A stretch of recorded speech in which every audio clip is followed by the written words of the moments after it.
ഇവിടെ ആരും ഇല്ലേ? തന്ത ഇവിടെ കിടന്നുറങ്ങാ.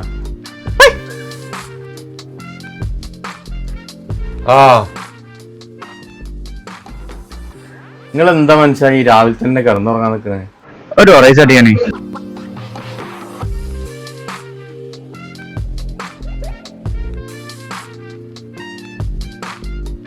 അല്ല കീമ, എനിക്ക് പണിയൊന്നും ആയില്ലേ?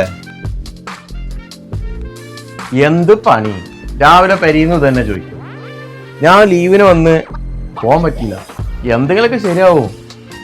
2-3 കൊല്ലൊക്കെ അവിടെ തന്നെ അല്ലേനാ. എന്തെങ്കിലുമൊക്കെ നോക്കണം. എന്തേലൊക്കെ നോക്കിക്കോ, വെറുതെ അടക്കണ്ട കുട്ടിയെ. നോക്കണം. അല്ല എന്താ പാട് കച്ചവടമൊക്കെ? എന്ത് കച്ചവടം? കച്ചവടമൊന്നും ഇല്ലടാ. വെറുതെ അല്ലെങ്കിലും ഈ കച്ചവടമായിട്ട് ഇരുന്നിട്ട് എന്ത് കിട്ടാനാ? അത് ശരിയാടാ. നിങ്ങൾക്ക് ശരിക്കും മടുത്തേക്കണില്ലേ? മടുത്തിട്ടല്ലടാ, ഇതിമൊന്നും കിട്ടണില്ല. പിന്നെ വീട്ടിലെ ചെലവ് എന്തെങ്കിലും കഴിഞ്ഞു പോകും, അത്രേ ഉള്ളൂ. പെരേന്നും പെണ്ണുങ്ങളും വേറെ പണിക്കോണടാ പറയുന്നത്. പഞ്ചാര ഇല്ലേട്ടാ, കഴിഞ്ഞിക്കണ്. ഒരു 10 കോഴിമുട്ട അടിക്കാം. കോഴിമുട്ടയും കഴിഞ്ഞല്ലോ. ഇടയിൽ ഒന്നും ഉണ്ടാവില്ല. പോവാ. നിങ്ങൾക്കേ ഇത് ഒഴിവാക്കിയാണ്ട് എന്തെങ്കിലും പണിക്ക് പോയിക്കോ, അതാ നല്ലത്. ഇതോടെ എന്ത് കിട്ടാനാണ്? ഇജ്ജ് പറഞ്ഞത് ശരിയാടാ, അങ്ങനെയൊക്കെ എന്തേലും നോക്കണം. എന്തെങ്കിലും പണി നോക്കിക്കോളെ. വെറുതെ ഇജ്ജമ്മ കിടന്നാണ് ജീവിതം കളണ്ടാവും. പൈസ പിന്നെടുക്കട്ടാ. ഓ പറഞ്ഞത് ശരിയാണ്, എന്തായാലും ഒഴിവാക്കാം. അതിപ്പോ കാര്യമില്ല.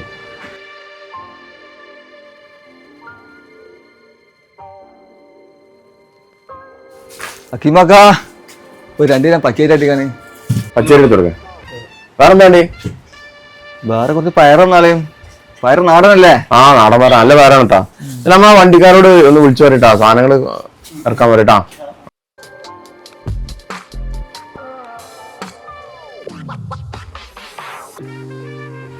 ഈ സാധനം നിർത്തേക്കിട്ടാ. അടാ ഇത് ഞാൻ കൈക്ക് എത്തിച്ചോന്നാ പോരാ. ഞാൻ എത്തിച്ചോളട്ടാ. ഈ സാധനങ്ങളൊക്കെ നിർത്തി കൊണ്ടിട്ടാ. അതിൽ നോക്കിട്ടേ കമ്മിയുള്ളത് വണ്ടിക്കാരോടൊന്ന് പറഞ്ഞാൽ മതി, ഓരോണ്ട് എത്തിച്ചു കേട്ടാ. പിന്നെ വേറെ മറ്റൊരിടത്തും കൊണ്ടുപോകാനുണ്ട്, എല്ലായിടത്തും. കല്യാണത്തിന് ഓർഡർ അത് പറഞ്ഞിട്ടുണ്ട്. ഒരു സാധനം കൊണ്ടുപോകും, അത് നേരെ അവിടുക്കാണ് കൊണ്ട് ഇറക്കി കൊടുക്കാം. ഇവിടെ വെക്കേണ്ട ആവശ്യമില്ല. പെട്ടെന്ന് എത്തിക്കാൻ.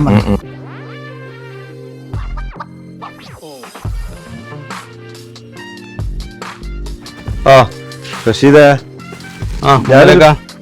എടാ ഞാനൊരു പണി പറഞ്ഞല്ലോ, എന്തായി?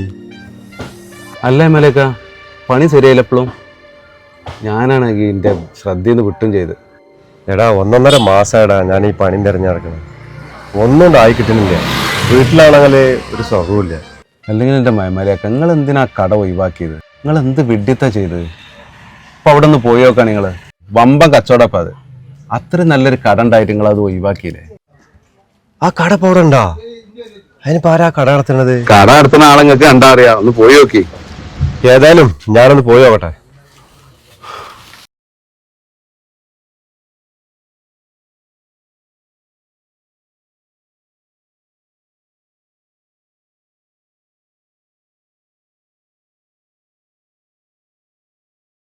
എന്താ വേണ്ടേ? ആ അമലേക്കാ, നിങ്ങളാ എവിടെ തരണേ? എടാ ഞാൻ പണി അന്വേഷിച്ച് എടുക്കടാ. ഒന്നും ആയിട്ടില്ല. എന്താവാൻ? എന്നാ ഇവിടെ വെക്കണ.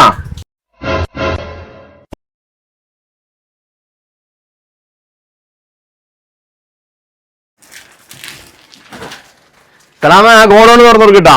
ഈ ബാക്കി സാധനം അവിടെ ഇറക്കിയാൽ മതി, എല്ലാം കൂടെ ഇവിടെ വെക്കണ്ട കേട്ടാ. ഗോഡൗണൊക്കെ ഉണ്ടാക്കി എനിക്ക് മോനെ. ഈ സാധനം മുഴുവൻ ഇങ്ങോട്ടുള്ളതാ? അല്ല കുട്ടിയെ, ഇതിപ്പോ എങ്ങനെ ഇറക്കണത്? എല്ലാ മാസത്തിലും ഇറക്കി കൊടുക്കണ്ട? അല്ല, എല്ലാ ആഴ്ചയിലും ഉണ്ട്. എല്ലാ ആഴ്ചയിലും ഉണ്ടാ?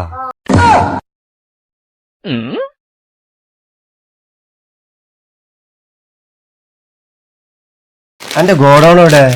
ഞാൻ ബാക്കിത്തെ റൂമില്ലേ, അതുകൊണ്ട് ഒഴിവാക്കിയാണ്. അതിന് ഫുള്ള് സാധനം ഉണ്ടല്ലോ. ഇവിടെ സാധനങ്ങൾ അത്യാവശ്യം കുറച്ച് വെക്കലുള്ളൂ, സ്ഥലം കുറവല്ലേ. അപ്പൊ ഈ കട എടുത്തില്ലേ? നിങ്ങൾ ഒഴിവാക്കിയപ്പോഴേ പിന്നെ ഞാൻ പോയിക്കാണ്ട് നേരെ എടുത്ത്. ഇജ്ജല്ലേ ഇവിടെ കച്ചവടം ഉണ്ടാവില്ലായിരുന്നു? നിങ്ങൾ സാധനങ്ങൾ ഇറക്കാതെ ആരോടും പറയാതിരുന്ന കച്ചവടം ഉണ്ടാവില്ലാന്ന് പറഞ്ഞു. ഞാൻ ഇപ്പൊ സാധനം ഇറക്കി എല്ലാരോടും പറഞ്ഞപ്പോ കച്ചവടം ഉണ്ട്. അങ്ങനെയൊക്കെ സാധനം ഒന്നും വേണ്ടേ? കള്ള പഹൻ വെടക്കാക്കി തനിക്കാക്കി